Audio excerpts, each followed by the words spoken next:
Abantu beboshiwe ngezandla belila bekhala umaye maye, and the voice of God said to me, my son, stand on the verge of this cliff. Uphakamisa iBhayibheli uthi bangezi la kuyafiwa, bangezi la bashunyayezwe laba bantu ngoba bangena ngeminute ngena ama millions into hell.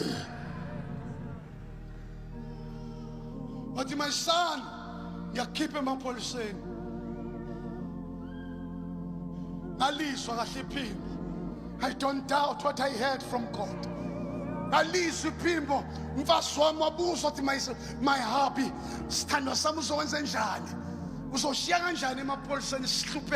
what about the benefits?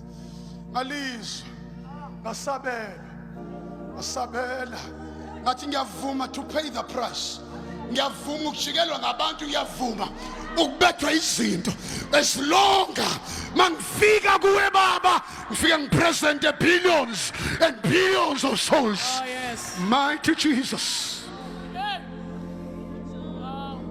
Wathi kimi umoya ingcwele, my son, kade ubambe amaphoyisa, kade iphoyisa ubambe igebengu, ufuna ngibambela igebengu zami zakomoya, kade uthila nezinyama. Ngavuma ngingedwa kwangekho umuntu.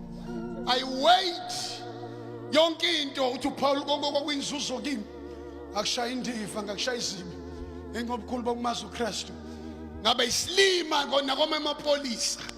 Mighty Jesus.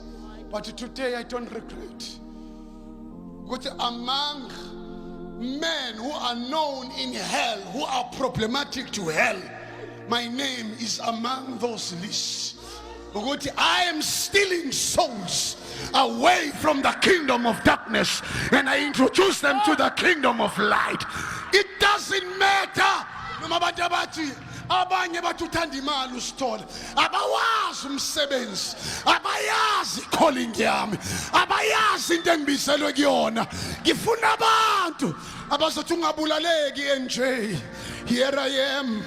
Ngiyavuma ukuba ihlungulo ngikulethele lento uNkulunkulu athi uyayidinga, ulande uyo emptisha the hell and populate heaven.